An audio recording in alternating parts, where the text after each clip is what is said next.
Gente, vamos falar sobre a PEC das praias. Hoje tem uma reportagem tão interessante na nossa página do UOL. Eu recomendo aqui que as pessoas procurem e leiam essa reportagem, porque é um levantamento feito pela reportagem aqui do UOL, da Fabiola Pérez e também do Luiz Fernando Toledo, sobre o envolvimento dos políticos, o interesse de políticos brasileiros nessa história da PEC das praias.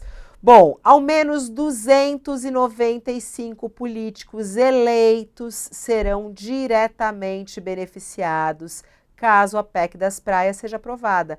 Isso é o que mostra um levantamento feito pelo UOL. Essa lista com os 295 políticos inclui 8 senadores e um governador, ainda 116 vereadores, 65 prefeitos, 41 deputados estaduais, 31 deputados federais, 31 vice-prefeitos, 2 vice-governadores. Todos eles podem ser favorecidos por uma eventual mudança na legislação, permitindo, inclusive, né, que essas pessoas tenham o direito a ter esses imóveis e que eles não pertençam mais à União, esses terrenos.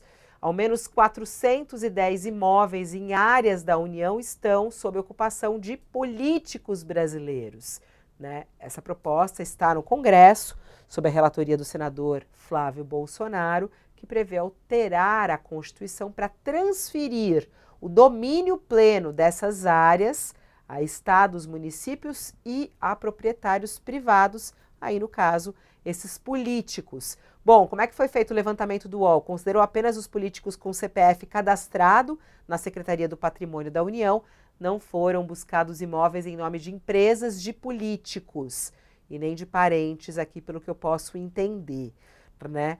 E aí, é muito interessante aqui porque tem a lista de todos os políticos, né? Ó, vamos colocar só aqui, ó, pra gente mostrar, coloca aqui no telão os senadores. Vou ficar nos senadores, que é um número menor, os senadores favorecidos pela PEC das praias.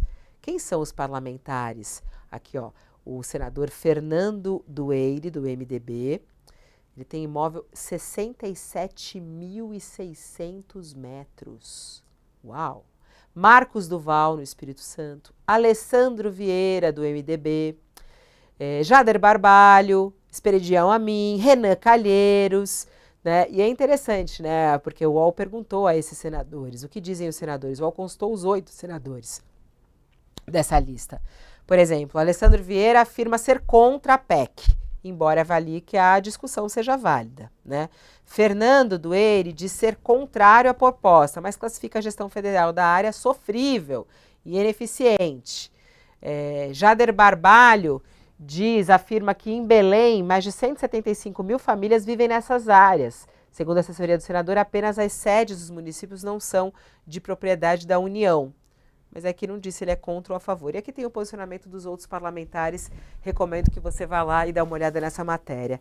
E aí, Thales, começo com você aí. O interesse dos políticos brasileiros na PEC das praias.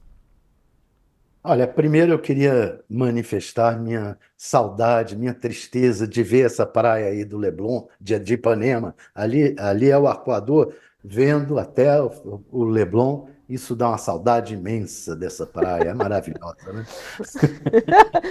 Dito isso, De- dito Dito isto, isso, dito isto, esses políticos querem impedir que a gente tenha acesso a isso. É impressionante. Eles conseguiram comprar um terreno em frente à praia, agora votam uma lei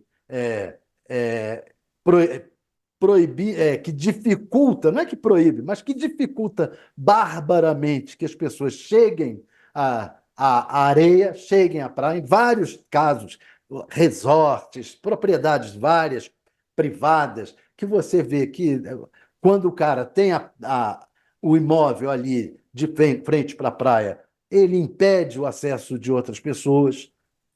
Vários e vários, desde que sejam imóveis grandes. Se for uma casinha na Marambaia, uma casinha pequenininha, essa não impede. Agora, essa gente tem grandes propriedades. Grandes propriedades, essa é a verdade. E vão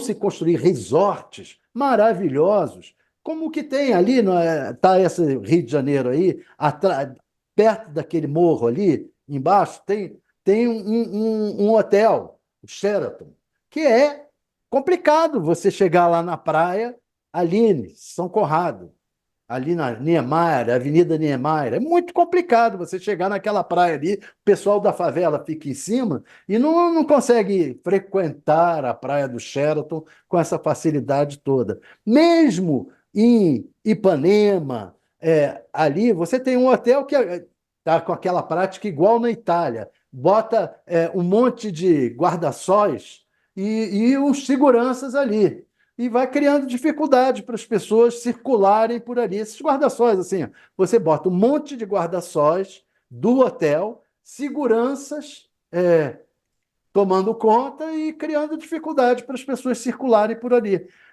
Eles querem se tornar donos da praia. Eles são os donos do mundo, querem ser os donos da praia, claro. Agora nós vamos sofrer com isso. É, vamos lá, ô Josias. Bom, eu acho que não é surpresa saber que os políticos brasileiros estão entre esses beneficiados, né? A gente sabe que os políticos brasileiros eles estão na lista aí dos milionários brasileiros, né? E são esses os maiores beneficiados por uma situação como essa, por uma PEC como essa. Mas é interessante a gente ver o nome de cada um deles, né? E como realmente a lista é grande, né? São quase 300 políticos que serão beneficiados por uma PEC como essa. É verdade.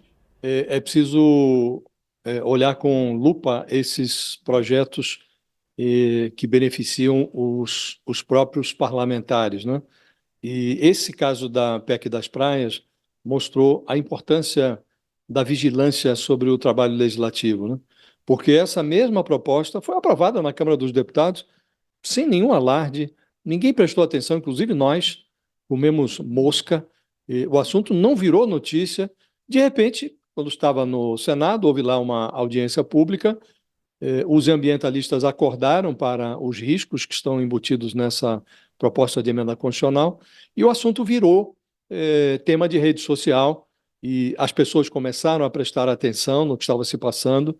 E estamos agora descobrindo, aos poucos, o que está por trás desse movimento, né, Fabíola? Agora, a propriedade de políticos em área da orla brasileira quer me parecer que é o menor dos problemas. Estão acontecendo nos subterrâneos do legislativo movimentos que são mais perigosos até do que esse, não é?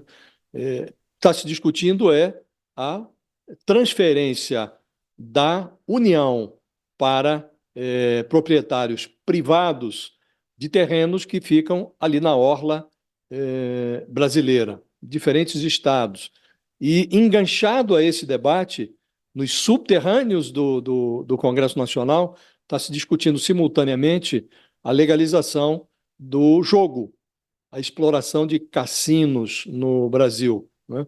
E, evidentemente, o que se pressupõe, e isso está permeando o debate, é que se você permite a privatização desses terrenos na orla, você vai estimular a instalação de grandes resorts no Brasil que explorariam também o jogo, né? Não é a primeira vez que se tenta legalizar a jogatina, e é preciso lembrar que também, neste caso, o projeto já passou pela Câmara. A legalização do jogo já passou pela Câmara, está agora no Senado. E está lá, tramitando, sem muito alarde, sem que ninguém preste muita atenção, e daqui a pouco chega também ao plenário. Tem relator, está lá o senador Irajá, que é do PSD, partido do Gilberto Kassab, lá de Tocantins, está ali devagarinho fazendo o trabalho dele. Aí tem sempre uma alegação de que isso vai trazer grande arrecadação para o governo, coisa de 40 bilhões de reais, e está ali, avançando. Está lá na Comissão de Constituição e Justiça do Senado, tem uma expectativa de votar antes até do recesso parlamentar. Então, esses assuntos, Fabiola, eles estão, todos eles trançados, eles têm relação um com o outro. E não é, como disse a primeira vez, essa ideia de legalizar o jogo não é um pecado original. Esse assunto ressurge sempre que você tem um governo sem muita coordenação legislativa, quando a sociedade não está prestando muita atenção no que se discute.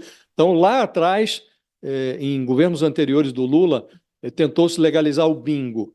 Isso deu numa CPI que fez muito barulho. O Sérgio Cabral e o Luiz Fernando Pezão, governadores, ex-governadores do Rio de Janeiro, nas suas respectivas épocas, pregaram também a legalização do jogo, quando eles desgovernavam ali o Rio de Janeiro. O Temer tentou emplacar também essa legalização, que traria os cassinos para o Brasil. Michel Temer, na época, tinha um ministro também que era entusiasta dessa ideia, que era o Gedel Vieira Lima, e boa parte desses defensores da legalização do jogo fizeram escala na cadeia, né? De repente, essa urucubaca está aí de novo, foi patrocinada pelo Arthur Lira na Câmara, já passou pela Câmara, está agora no Senado. Então, eu diria a você, Fabiola, que há perigos maiores nesse debate sobre a transferência dos terrenos de Marinha, não da Marinha, não confundir uma coisa com a outra, da União para mãos privadas. E o que se discute, estão pagando taxas demais à União. Pode-se discutir o pagamento das taxas sem transferir a propriedade, né, desses terrenos, que, além da questão da propriedade propriamente dita, há todo um debate sobre a questão ambiental, a necessidade de proteger essas áreas na orla do país, não é? Então, eu diria que há perigos maiores aí nesse debate, Fabiola. Vamos acompanhar. Isso passou já pelo Congresso, pela Câmara, né? E é isso que é curioso, né? Porque passou pela Câmara assim, né? Sem ninguém nem perceber, né, Thales? Ninguém notou. O projeto passou como sendo um projeto contra o imposto pago para as áreas de marinha. Então, era um projeto para os deputados, foi vendido, olha, isso aqui é um projeto que evita a cobrança de impostos, então está se cobrando imposto, não sei o quê, e passou como isso, um projeto contra impostos. Aí depois, ele inclusive é de autoria de um deputado que era do Cidadania, ele não foi reeleito, o Jordi, que é um deputado lá do Pará, que era de esquerda, inclusive o autor do projeto.